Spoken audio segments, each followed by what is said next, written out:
Good evening. Welcome to tonight's Town Hall Forum for State Representative candidate Josh Calloway. Josh, thank you so much for being here. Yes, sir. My name is Jordan Harris. We are here in the sanctuary of the Pleasant View Baptist Church, where Josh has served in many roles since he was 15 years old. He and his wife Angie and their 5 children still serve and attend the congregation here. Josh, let me let you begin with an opening statement to kick things off this evening. Yes, sir. Well, I appreciate you coming, being a part of this as well. Thank you. And this is the church that I've been able to serve in for about 26 years. And I play the piano here, teach Sunday school here. And it's been a great blessing to have a church body and family like this to be a part of. And I've been, of course, ran 2 years ago and running again this term. And really the reason that I decided to run the first time is the same reason why I'm running again, and that is to protect the foundational principles that made this nation what it is, but not just to protect them, but to protect them with a futuristic mindset for the generation that is coming behind us. When I ran 2 years ago, you remember a lot of the issues that were so prominent and being discussed and talked about were 20 and 30 and 40-year-old issues in this state.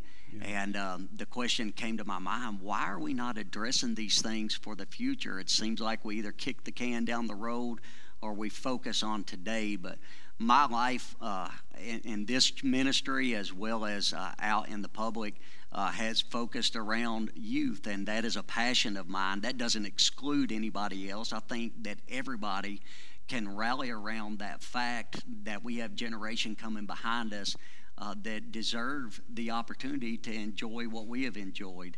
And with the attack on our foundational principles across the nation that are taking place, being blessed to be raised and to raise a family in a rural area like this, but at the same time we see that mindset of the urban areas coming in to our rural areas, and we want to make sure that we stand and fight and are a voice for the people and their values of this district. So that is why that I'm doing what I'm doing. Yeah, that's terrific. Thank you for that. I just want to make sure before we kick off and get into some of the topics that I want to discuss tonight, and I'm confident that many people want to discuss. We already have a few questions that have been submitted. There are a few that I'll pose to you as well. I want to make sure that everybody out there knows how they can submit a question if they choose to.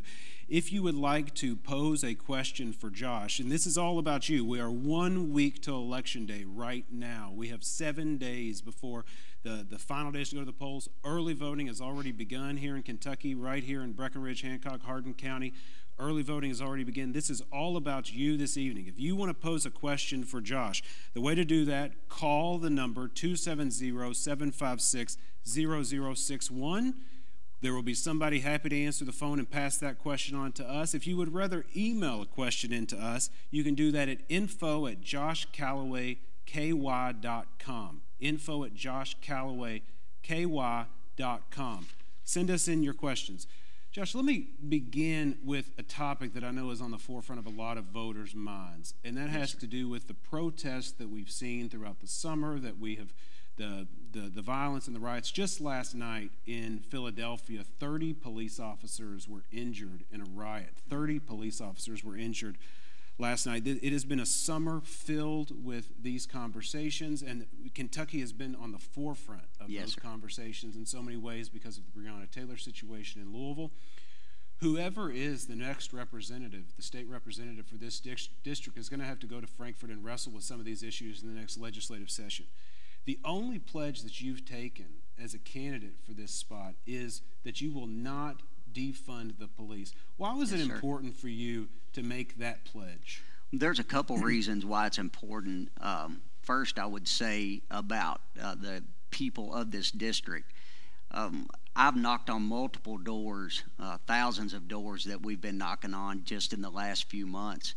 And it is an overriding issue with people because they live in these communities and they understand the value that our law enforcement brings and the order that they represent. You know, just them being visible in their community means so much to the people of this district, and I constantly hear it with people. And then from a personal standpoint, I fully understand how important it is that we support our law enforcement. And with that being said, we understand, and I would never discount the fact that there are bad actors. There are those that are corrupt inside of our law enforcement agencies. But to say that our entire enforcement agencies are that way is absolutely wrong. For the most part, our law enforcement, they put their life on the line every day for money that most of us would not even work for, especially in these rural areas. These guys never know what they're going to come upon, what type of situation when they pull up to a domestic dispute or something of that nature. And sometimes for 12 and 13, 14 bucks an hour, they're putting their life on the line to keep us safe. So I wanted to make sure by signing that pledge that the law enforcement of this state and of this district understand that as a representative, I support them 100%. I back them, and I sign that pledge, and I will keep that pledge that I will never vote to defund the police. If anything, we have to increase funding so that training and equipment and all of those things that they need to be successful are in place. That was going to be my very next question as to whenever, if you are elected and you do get to Frankfort in January, what are some of the things that you could see either attaching your name to or supporting that could work to improve these sort of community and police relations, which we know, again, is going to be a big subject going into the next legislative session? Absolutely. So when people start talk about defunding, one of the first places that they go to in some of the cities that have already went this direction is with training. The aspect of how we teach these men that are putting their life and ladies that are putting their life on the line, how to do what they are doing in a competent way, and how to do it in a safe manner so that they're kept safe, as well as how do you de-escalate a situation. And they are many times they're making second-by-second decisions. Right. And so I think that's something that we really have to work on, is make sure that the funding is there so that they have the equipment that they need and so that they have the training that they need. And I'll be involved in our district listening to our local sheriffs and our city police, and talk to them to see what we can do to help and give aid to that. Yeah, hand in hand with that issue in so many ways, and as part of this conversation, the Second Amendment has been a big part of this conversation. During the summer, people become nervous about these tensions that they see in the country, become nervous about some of the actions that luckily haven't taken place in Kentucky, but in other states where there have been prolonged background checks and instances where gun stores get shut down, things like that, that has also pushed that issue to the forefront. Where do you stand on gun rights and on Second Amendment issues? Well, I would start by saying that I support 100% our Second Amendment and our right to keep and to bear arms. I said this the other day, and it kind of makes a lot of sense. I've heard people talk about, well, why do we really need an AR, even though that we understand that the style doesn't change anything about the gun itself. But I've heard that argument. Why do we need an AR? Why do we need a 30-round magazine? And the Second Amendment was about protecting ourselves from government tyranny. And when you look at the way that government is armed and the way that we would be armed, we understand that that doesn't make a lot of sense, that we would be able to protect ourselves in that way. But when we started seeing rioters and looters come to Louisville, Kentucky, 45 minutes from where we are, and destroying personal property and destroying people's businesses, all of a sudden that AR and that 30-round clip means a whole lot more now than it did before those things came to pass. And so it is important that we keep that intact. That is something that is important to me. It's important to this district. And I think that we have to make sure that we keep everything intact in regard to the Second Amendment. I'll support any pro-gun legislation that comes about. I intend to get in there and lead the pro-gun legislation. So. Yeah. Now, I do want to ask you, your opponent is endorsed by the NRA. And are there some distinctions or differences between the two of you on the Second Amendment issue? Well, this is what I would say. The NRA has a standard as to how that they determine who is endorsed. So typically, as long as the incumbent has not went against any pro-gun legislation and has at least supported pro-gun legislation, they automatically get the endorsement from the NRA. I have an AQ rating. The AQ rating is the best rating that I can actually get without having a legislative history. I've never been in legislation, so I don't have it. My opponent has an A rating. The best rating that you can actually get from the NRA is an A+ rating. And so my opponent understands that in this district you don't block pro-gun legislation. So you can basically do nothing, just be there for a vote and get an A rating. When I get elected, I intend to have an A+ rating because I'm going to sponsor and lead pro-gun legislation. It's important to me. It's important to this district. Which is the difference between the A and the A+?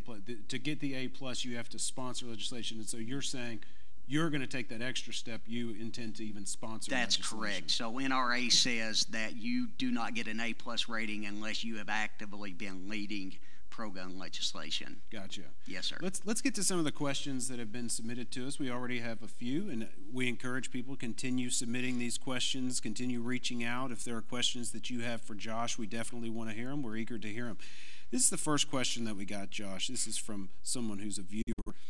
The issue of abortion is personal to me and my wife. I have noticed that when people ask your opponent about where he stands on the issue, he always says he has a 100% pro-life voting record, but he will never say he is anti-abortion. Could you explain how your stance on abortion is different than your opponent's? Absolutely.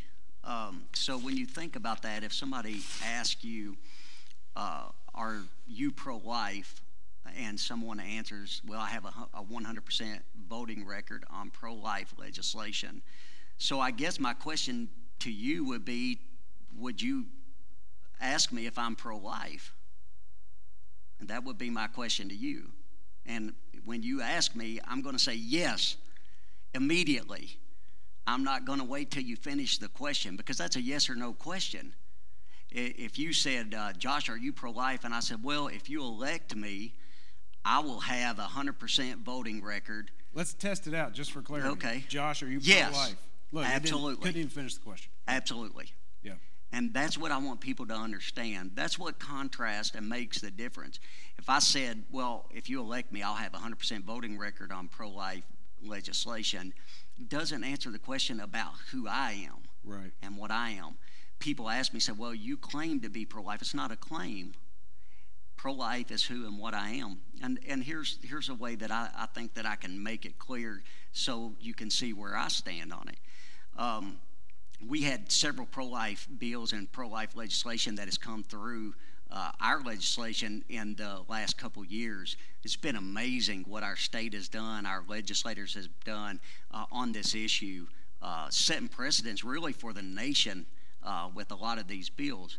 Well, when this was taking place in the last couple years, we actually had an attorney general who is our current governor right now who was blocking and suing every piece of pro-life legislation that came through. So when that began to take place, and then he ran for governor, people supported him. My opponent supported him after the primary election and encouraged people to vote for him, knowing good and well that he had blocked every piece of pro-life legislation. And then on day 1, day 2, day 3, whatever it was, the governor that we currently have, after he was elected, gave a license for Planned Parenthood to open up in Louisville, Kentucky, and to begin abortions. Since March the 1st, you look at the numbers, and these were numbers from a few days ago, but 1,300 and some COVID deaths, of which is tragic in this state. But equally as tragic, over 2,600 babies have been murdered in this state in the same time period. I will tell the people of this district that I did not vote for Andy Beshear, nor did I support him when he ran. This is the reason why. Because I knew that he wasn't pro-life. And this is a deal breaker for me. I do not support and I will not support legislation, nor will I support any candidate that is running for office that doesn't share this value with me. So if you support someone and you know that they are anti-life and you know their agenda when they become a legislator or get in power and you support them, you are aiding them to murder. And you don't hear that used a lot anymore, but abortion is murder. So I want to be clear on that. That's what separates me from my opponent, is that I would not support a candidate that is running for office knowing that they're going to kill babies. And so, and just to wrap that up, just to say this, is that I had somebody ask the question asking, would I, so are you saying you're not willing to reach across the aisle? Absolutely, I'll reach across the aisle. We have to be able to negotiate. We have to be able to work with people that are not like-minded when we get into legislation. What I'm saying is that when it comes to these principles right here, non-negotiable. I'm not moving. If you're looking for a guy to sit on his hands when pro-life legislation comes across Frankfort, I'm not your candidate. I'm the guy that's going to be there, a voice and a vote to protect the unborn every single time. And it wouldn't matter, Jordan, it wouldn't matter if it was legislation, if it's a proclamation. It doesn't matter if it has no bearing at all. If somebody's saying, hey, we're supporting life, I want to be there. Put my name down. Get me involved. Engage me, because I am 100% pro-life. I put it on all my cards. I say it everywhere that I go, and that's what separates me and him. I do want to ask you about two specific pieces of legislation on the abortion issue, and I think that you have definitely made your position quite clear with that answer. 90% of abortions in Kentucky are performed after 6 weeks. Mm-hmm. And in 2019, under a previous governor, whenever the current governor was Attorney General, as you made reference to, Senator Matt Caslin passed a bill, passed both the state Senate and the state House, that is known as the fetal heartbeat bill, that would ban abortions after the detection of a heartbeat. And almost immediately, that bill was blocked by a federal judge, and the Attorney General at the time, the now governor, refused to support that bill, defend that bill in court. That was blocked by a federal judge. Yes, sir. So, again, just for clarity on the specifics, because, again, someone can say pro-life without getting into some of these granular details. This is a specific piece of legislation that could eventually end up at the United States Supreme Court. Yes, sir. You would support a ban like that after the 6-week mark? Absolutely. Conception to natural death. As one man put it, conception, not perception. Life begins at conception, and pro-life means that we believe that life begins there. We protect it from that point until natural death. So I'm not just pro-birth either, So I've been given the unusual opportunity to work with young men in this state that are troubled, ages 18 to 25. And I get to pour my life into them and my heart into them and see the struggles that they have, help them get employment, help them learn how to budget, help them be able to be engaged in society. And my church has rallied around this burden and this opportunity. And so we don't just want to get them into this world, but we want to train them and help them and support them and take these young people, see them grow and be successful in society, all the way to natural death. That's what true pro-life is. Yeah. Let me ask you just one final question on this issue. I know we got several questions on this. It's a very important issue for voters, and very important that we make sure that we give it the amount of time and attention. Amy Coney Barrett just last night was sworn in to be the 9th member of the Supreme Court, a Christian woman. There are many people that expect that an abortion case, it could be Kentucky's case. You made reference to several of the cases, ways that Kentucky's led the way. There could be an abortion case that comes before the Supreme Court. If Kentucky's case, or the case in Indiana, several of the other cases that are currently in the federal circuit, were to come before the Supreme Court of the United States, what would you prefer to see the fate of Roe v. Wade be? My goal would be to see it overturned. There's a reason why that this particular ruling in Supreme Court keeps coming back up.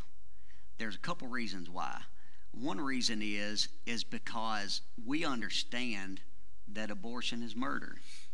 The second reason is because there's a lot of people that understand that it's unconstitutional. Roe v. Wade is unconstitutional. I think that with the court system the way it is, what a great opportunity for our children to see someone like Miss Barrett to be placed on the court. That's not something that just has a 1 or 2 or 4 year term effect, but a generation to come is going to reap the effects of what has happened by someone like her with her principles and values becoming a part of the court. And I would 100% be behind Roe v. Wade being overturned. So let's transition just a little bit. Here's another question. Okay. But before I ask this question, I'll just, we're going to transition a little to the economy. Kentucky has been in the unfortunate position of being particularly economically impacted by this pandemic. 50% of Kentucky's workforce filed for unemployment over the course of this pandemic. Here's the question from a listener, from a viewer. We really need to help the economy due to the pandemic. What are some of the ideas that you have to boost job growth in this district? Okay. There's a few things that I have talked about for the last couple years that have always worked, and they'll work right now. So there's a couple things that I think that we can do right away. One of them is that we have to look at how we can do responsible deregulation. When you hear what has taken place on a national level, a lot of what is being discussed has been around how that we can regulate things more and make it harder for business to move forward and to grow. And so I think if we look at ways that we can do responsible deregulation, as well as cut any type of red tape that keeps companies from expanding and entrepreneurs from actually starting their own business. I know in this community alone, multiple people that have taken the step to go out on their own and to start a business. I've got to help multiple people actually set up an LLC through the state, and they struggled with that because they didn't understand the process or the system, and they were afraid of this big monster of how do I navigate through this system.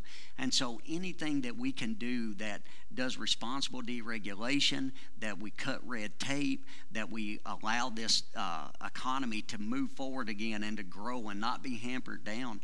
The other thing that we have to look at is all the mandates that have come down from our governor. I mean, there are ways to move forward with caution and being careful. And we have to be doing that. We cannot continue to keep this society, this nation, this state locked down the way that it is. It is destroying businesses and people. But those are some ways that I think we can, things that I think we can do. We can also, our tax code, we know definitely needs an overhaul. And so looking at ways that we can work inside of that. This is going to be a difficult year, 2021. Make no mistake that it's going to be tough. The budgeting is going to be tough, trying to figure out how we move forward from this. The great thing about this district is we have a lot of construction workers that have stayed extremely busy during this time and have been blessed in that way. So we have to make sure that we integrate whatever we can, build together, collate together, listen to the people of what they need, and give it to them so that they can move forward. I want to ask you about this as well in the same vein, thinking about the pandemic. I think that one of the things that's been brought to the forefront of people's minds this year is a sense of community and being involved in the community more, having a sense of community. What are the things that you think we can do and that the state legislature that can do, and from the position of state representative that can be done, that strengthen our sense of community, strengthen our ties to our community? Well, one thing I think is important that we can do when we get into legislation, we really have to carefully look at how do we handle our state in the midst of a pandemic. So what has happened is that there was some decisions that were made, and some of them responsible decisions that were made that actually separated us and kept people apart. And it has a long-term effect. So how can we safely get back together in churches, for instance? You know, this is off topic, but it's important to me. And I just want to say this, that it absolutely why that you could get an abortion in this state, but you couldn't go to church. You could go buy a beer but you couldn't go to church. And I literally saw people, I can give you real life examples of people that got disconnected from church and community and accountability, that went back into drugs. Their families are apart today because of that very issue. So I think that the key to it is togetherness. When we're doing things together as a community, this time of campaigning has been difficult. There's been no church chili suppers. There's been no school fall festivals. There's not been anything going on. Right. And, they say that absence makes the heart grow fonder, but if you're not careful, it can make the heart grow colder. And so I think that we have to do that. We've got to be back together. Together, we'll defeat the virus. Together, we'll move forward. Of course, with caution, of course, being careful, but at the same turn, we've got to move forward. Let me pose this question. This is a little bit of a longer question, but I think it's in the same vein in this idea, but from one of our listeners and viewers. Knowing you counsel troubled youth and do outstanding work there, this person clearly knows about that work. I have a question relating to correctional intervention strategies. How do you intend to legislate criminal justice reform, not in terms of police, but in terms of offender reintegration? Will you focus on incarceration or probation techniques to curb the socioeconomic impact of incarceration on our rural area? One last part of this is a lengthy question, like I said, but a thoughtful question, a great thoughtful question. Community and police is a serious issue, but largely protests occur as well due to failure to intervene in sentencing with effective correctional programs. Kentucky is the largest machine of incarceration if it were to be considered as an independent country in global measurements. I know we're often very high. I'm not sure that we're the largest, but often very high as it relates to incarceration. So I would argue that it's a very important issue, criminal justice reform, as an active discussion. Absolutely. This is something that I actually deal with on a day-to-day basis.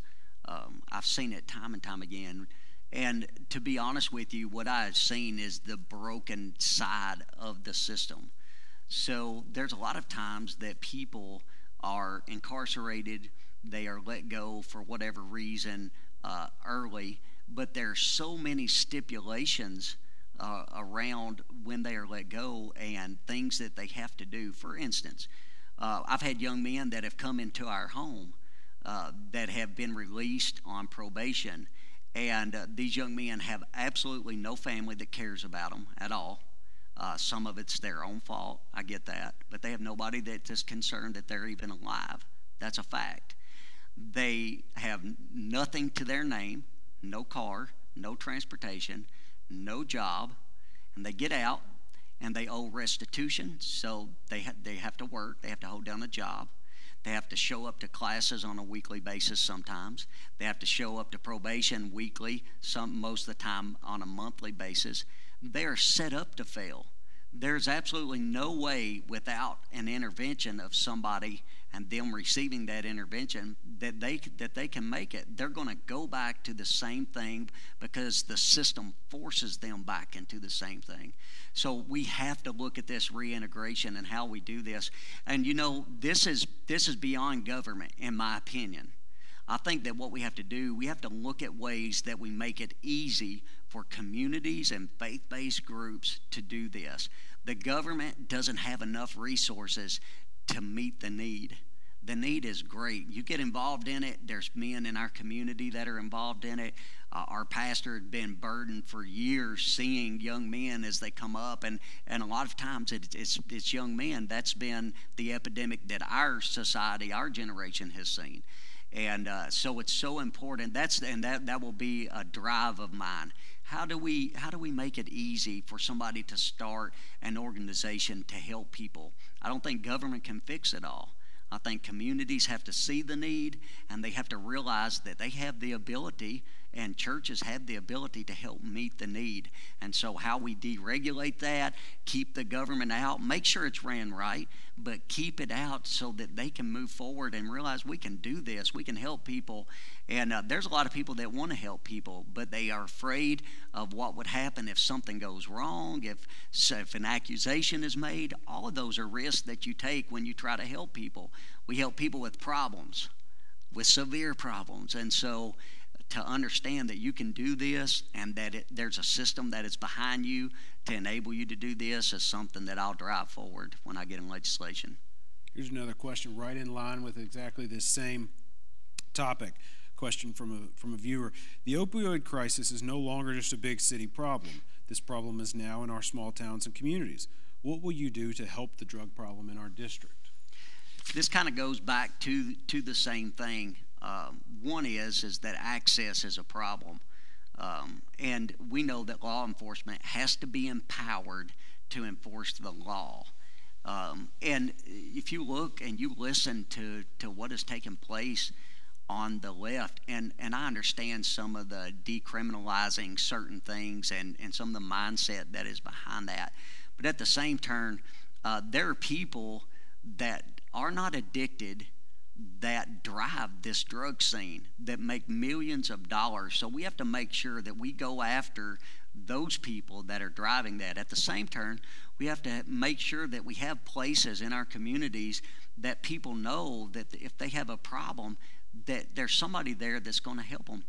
I told somebody this the other day. I said, your family would be a whole lot less disappointed with you if you went to them with your problem than if you lied to them about your problem. And that we have to have a society of people that are available to help those in need, to where if somebody has a problem, that they know I could go here and these people are going to help me. And so we have to look at it from a regulation standpoint. And I know that a lot of laws have been put in place from a pain medication standpoint and so on and so forth. Regulation, enforcement, but we have to have places available to where people, when they want help, they can get it. Mm-hmm. We have several questions here that they kind of pertain to the baseball of the race itself, if you will. Yes, sir. Several questions that have been submitted by viewers. Let me throw some of those at you. U.S. Term Limits has sent out mailers claiming you did not sign their pledge and that your opponent did sign their pledge. Why didn't you sign their pledge? Is that true? Well, let me go into two things on that, all right? First of all, I've had people come and say, hey, I saw that negative mailer about you where U.S. Term Limits is hitting you, saying that you didn't support their term limits and sign their pledge. Well, first of all, this is what I explain to people. That's not negative, because let me give you a fact. I didn't sign their pledge. That's a fact. So they're just telling the truth. And I understand the premise behind what they are doing. They have an agenda, and they're telling the truth about me. One thing they did not tell the truth about me is one of their mailers had a picture of me, and it called me a politician. Well, I've actually never been in legislation, so I'm not yet a politician. And I hope that I'll never be a politician in that definition of the term. That's not my intention. I want to help people. But I didn't sign their pledge. And honestly, I've never actually taken a public position on this particular issue. Here's what I struggle with. This is what I struggle with. I struggle with taking the power out of the hands of the people. Now, if there was something that went on the ballot for the entire state to vote on, these constitutional or term limits, I think that the people can make that decision. I'm not in legislation yet, so I couldn't make that decision. Second of all, when you begin to make the decision to support that, and this again is just a personal struggle of mine, is that if I take the power out of the hands of the people and they have a legislator that is doing well and they want to keep that person as a legislator for them, because here's the thing, you know this, there's not that many people coming out of the woodwork to do what I'm doing. There's not that many people that are jumping up saying, hey, I want to run for office. So when you get someone there that is doing right and doing good, if you want to keep them there, the people need to be able to make that decision to keep them there. If you don't like them, vote them out. If I don't go fulfill what I say I'm going to fulfill, then people should vote me out. That's exactly what should take place. We have term limits, 2-year terms for me, 4-year terms for Senate, 6-year in the federal Senate, 6-year terms.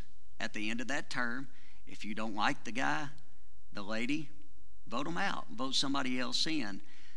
That's where I've stood on it to this point, and I didn't sign their pledge, and that's kind of the reason why.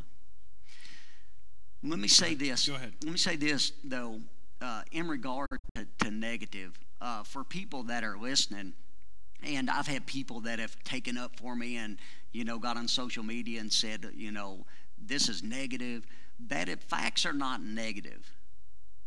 Facts don't even have feelings, Ben Shapiro says. They don't have feelings, so they are not negative. Negative is when you go personal. I think that a personal attack would be negative. And so keeping that in mind, I want everybody to understand that that's just a fact of the matter, and I didn't sign it, and that's the reason. So I want to remind everyone we're getting a good deal of questions. Please continue submitting that. I want to remind you, if you've tuned in after we mentioned how you're able to submit questions, there are two ways that you can send questions. This is a town hall event with Josh Calloway, who's running for state representative here in Breckinridge County, Hancock County, and portions of Hardin County. If you would like to submit a question for Josh to answer, there are two ways you can do that. You can call area code 270-756-0061, or you can submit those questions at info@joshcallawayky.com.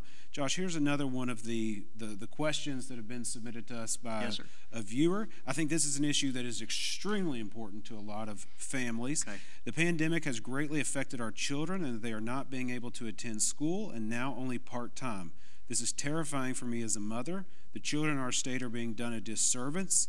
Parents' jobs and work is affected. What is the answer to get our children back into school? Okay.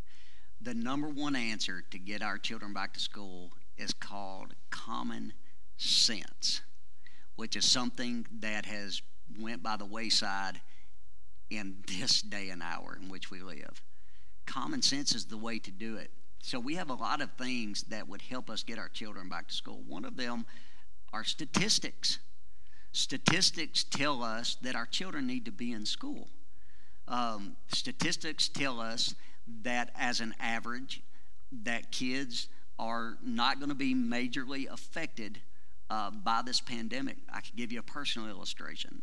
I've had children that have had COVID, and they got it, they got over it, they were fine, they moved on. Some of your own family members. Absolutely. Mm-hmm. And so I think that we have to use common sense. Now, we have to think about this because we have people that fall into that group of susceptible to comorbidities. And so the elderly, people that actually have underlying conditions that teach, we have to think through that. We have to look at ways to make sure that we are not putting someone at risk. But whatever we need to do to get our children back to school, we have to do. There are things that we can do from a common sense standpoint with social distancing. We can do things with plexiglass. We can do things by making sure that we separate things out. We address an issue immediately. We're checking temperatures. We're washing our hands. We're using hand sanitizer. All of these things are common sense approaches that we do when we have a flu that comes into our community and begins to spread. This, we understand, has caused with that older age group been worse than the flu, and so we understand that. But I think that the common sense approach that we've used, people know how to take care of themselves. And I think when you give people the power that they want to and will do the right thing, when we're not doing the right thing, give guidance, give data, use statistics, and move forward. We've got to get our children back to school. Another question about the sort of inside baseball of the race a little bit. Several questions that we've received about this to transition back to that a little bit, but this is something that's been raised as well. Your opponents repeatedly stated that the mailers and radio ads about him are false. Are the statements listed about your opponent true, and can you explain? It's a question submitted to us. Okay, a couple things about that, Jordan. One is the mailers that have went out, I had nothing to do with them, okay? There were specific statements that were made on them, many of which are true, okay? There have been some radio ads that went out that pointed out some specific facts that are true, and my campaign did pay for them. Now, again, I want to talk again about this negative aspect because it's been a hot topic for me and the community, people coming up to me and asking questions. Facts are not negative, okay? And so here's a fact. The fact is that my opponent has supported candidates that were not pro-life. I did not. That's a fact. That's not personal toward him at all. If my values were being represented like I wanted them to in this district, I work for two companies that I do. One company I do safety work for. I also do admin work from a business aspect in regard to sales. I have another company that I run a crew for and help with invoicing. I'm full-time at my church. I have responsibilities. I oversee our media. I play the piano. I oversee the music in our church. I also am the director of a transitional living home in this county. So to add this to what I'm doing, if my values were being represented, I would be crazy. The reason I'm running is because my values are not being represented the way that I want them to be represented. And I believe that there are people out there that share my values, and I want to give them an option. I want to give them a choice so that they can say, okay, these are Josh's values, and I align with his values. I want to vote for him based on that. So negative is when you go personal. For instance, my opponent has talked a lot about these mailers and actually said something about me lying about him with these radio ads. The truth is he did sign the pledge. He did sign the paper that is actually notarized that he would support the policies and the principles or the platform of the Democrat Party, just like I signed the pledge that I would support the Republican Party platform and their policies. About 5 miles from here, I stood on a stage 21 years ago, and I made a pledge, a vow to my wife that I would love her and keep her as long as we both would live. But when I walked away from that ceremony, I went and I signed my name on a license that legally binds the vows that we made to each other. To this point, I have kept them. It's my intention to keep them. My point is this, is that when I sign something, it's important to me. And you think about this. What is more important, what you say or what you sign? If you want to know the answer to that question, go to your local bank and ask a loan officer which one holds more validity, what you say or what you sign. We understand that it's important. The reason I signed the Republican pledge is because they represent my values. If I could not vote in favor of my values and sign that pledge, wouldn't have done it.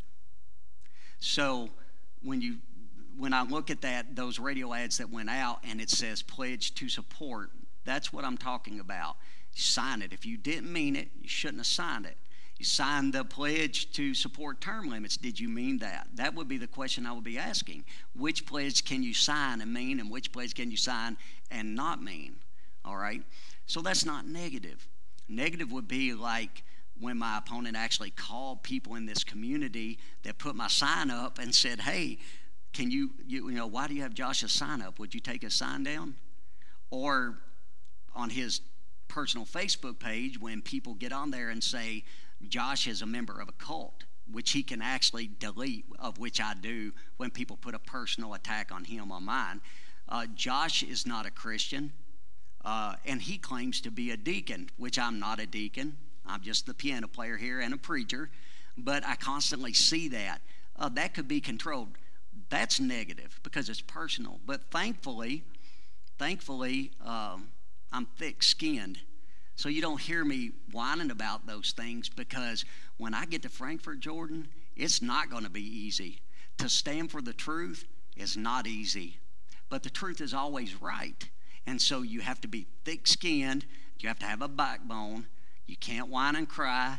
You put your head forward and you do what is right. That's what is important. So that's the difference there.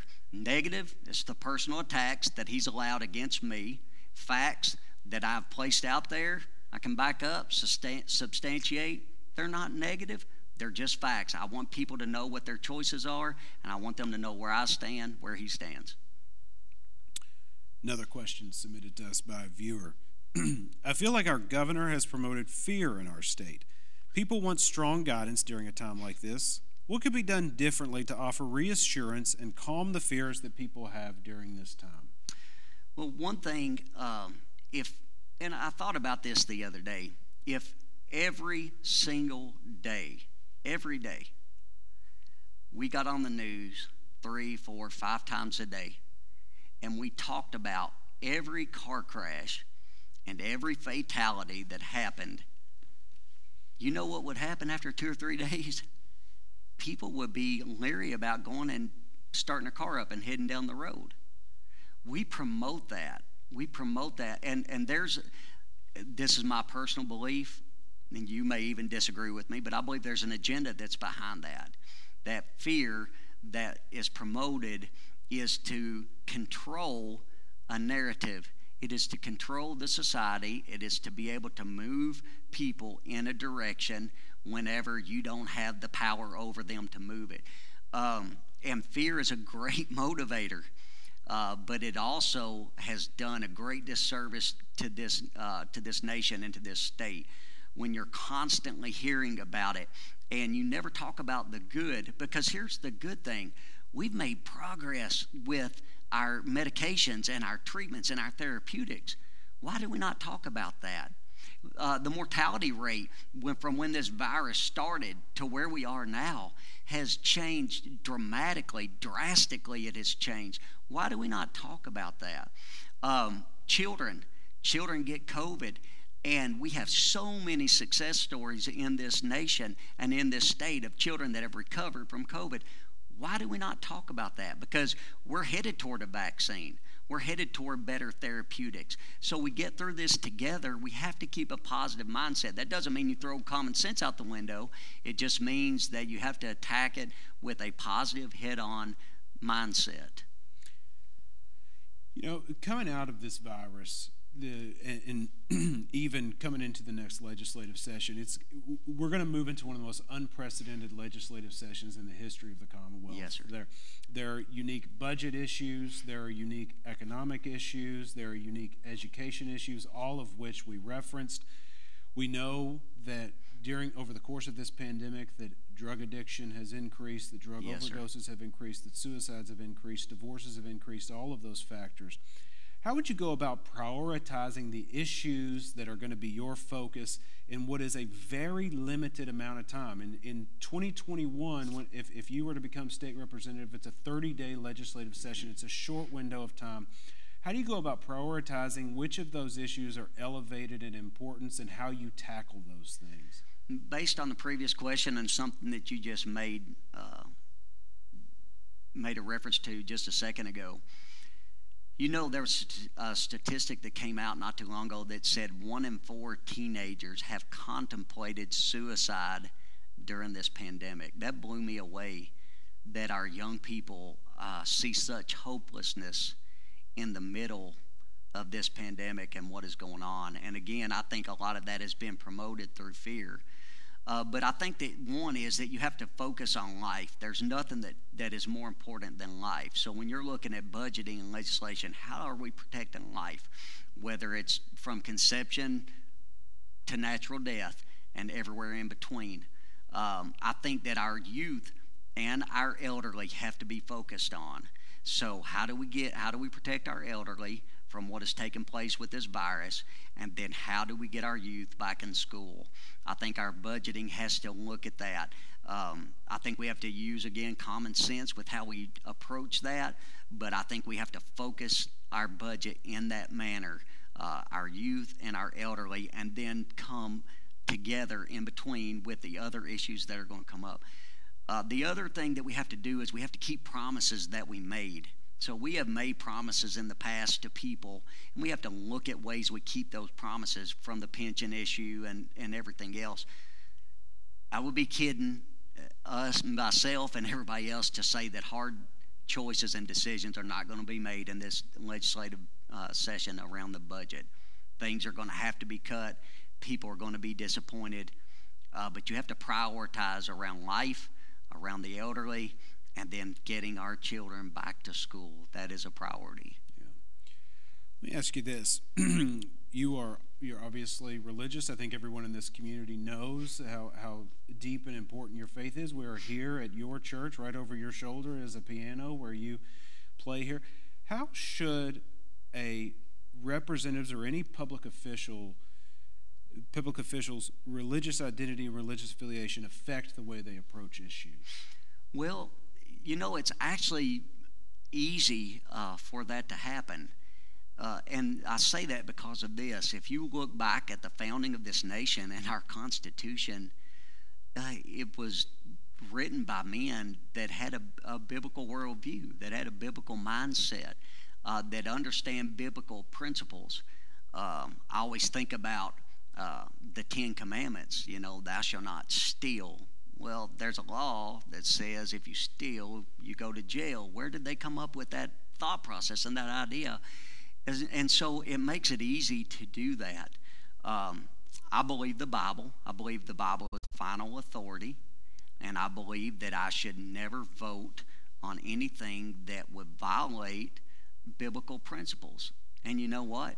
The people of this district are people that attend church, people that maybe have different doctrinal views, but they believe in God, they believe the Bible, and I believe that they expect me to do just that. I want to ask you about the nature of political division right now in the country. And I know that there are many people listening, many people watching that are exhausted in so many ways at how divided we are. They're exhausted by the fights that take place on social media and every day in the mainstream media. And there are some people who are disillusioned at the end of this, a little bit hopeless, if you will, even. What do you say to those people who are looking at the state of the political system and say, there's no hope to be found? Well, there is hope to be found.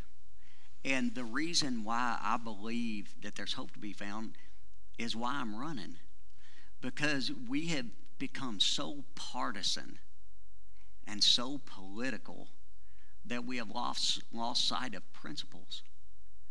I'm running because of principles, not because of party. I'm running because of principles, not because of partisan. That's the reason that I'm running. This is what I want people to understand, is that if tomorrow the Republican Party ceases to share my values, Josh Calloway will cease to be a Republican. That's a lot different than the leftist mindset, because it's do or die. Whoever had a guy tell me one time that he said, I'm a yellow dog Democrat, is what he told me. I said, well, I've never heard of that. He said, well, if the Democrats run a yellow dog, I'm going to vote for him. Mm-hmm. And I laughed about it, but I won't be a Republican when the Republican doesn't share my values, because this is about principles. And there's a lot of people out here that share my principles. And I think that is how we move this generation from where it is, this hopelessness and this mindset that everything is dark and dreary. No, it is not. It's not dark and dreary if people will band together around the principles that have made this nation what it is. Our faith values, our family values, our Second Amendment, pro-life issues, small government and dealing with government overreach. All of these are things that we've believed our whole life. And what we've done is we've let the news media control the narrative and to think for us. Well, guess what? The news media doesn't control me. I'm controlled by my decisions, my choices that I make. That's why this is America. And so if they're against my principles, I think it's okay to be against what they're for. And I'm going to stand and fight for my principles. If we get enough people together that will do that very thing, they'll see the light, they'll see the hope, and they'll see their grandchildren and the generations coming behind us have the same opportunities that they had.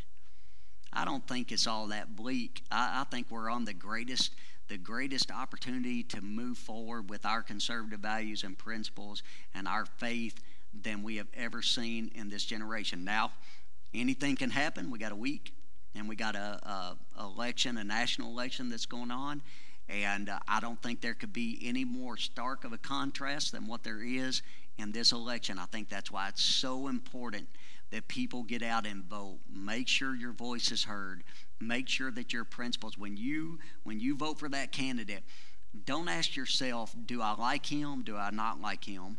Don't ask yourself, do I know him? Do I not know him or her? Ask yourself this question: do they align with my values? And if people will vote that way, the values of this district will get represented in Frankfort. Got another question here just before the bell. Yes, sir. We have a few minutes left here. Thank you so much for all of those of you who have submitted questions out there. Here's the question that was submitted. Simple and straightforward. Very important question right now, though. Do you believe our society is systematically racist? I do not believe that. As to be honest with you, well, first of all, let me say this. I'm not a racist. You're not a racist. I'm not friends with anybody that's a racist. So to say that this society, the entire society, is racist would be crazy, because I know a lot of people. I'm friends with a lot of people. I don't associate and know anybody that I'm associated with and friends with on a consistent basis that is a racist, okay? I believe that, again, this is a narrative that's been pushed by the media and by the leftist agenda. And here's the reason why they say that. If they say that it's systematically racist or systemically racist, when you think about systemic cancer, what that means is that the entire body is consumed with cancer, right? There's pretty much no hope for someone when they get in that condition. And they want you to think that about the United States of America. They want people to believe that the entire system was built on racism, because they want to tear it down. They want to that's why you hear all of these socialistic and communistic and Marxist views. The reason why the people are saying that it's systemically racist is because of that very thing. If they can prove or get you to believe that it is, they can disrupt the entire system, tear it down, and rebuild it the way that they want it. But it's not that way. I had the privilege to be able to host a young black man right now in our program. Our community, our church reaches out with hundreds of thousands of dollars, literally, to jails and prisons all over the state, with providing Bibles for people of all different colors, all different nationalities. And we get the honor to be able to do that. Do not listen to the media and the narrative that they're telling you about this. They want to disrupt the entire system. The system is right. We've got to continue improving upon it. So I'm going to say one final thing, and then I'll give you a few moments as we close here to make some closing comments. But before we do that, I just want to remind all of the viewers of the importance of the election and the importance of voting 7 days from now. We are 1 week away.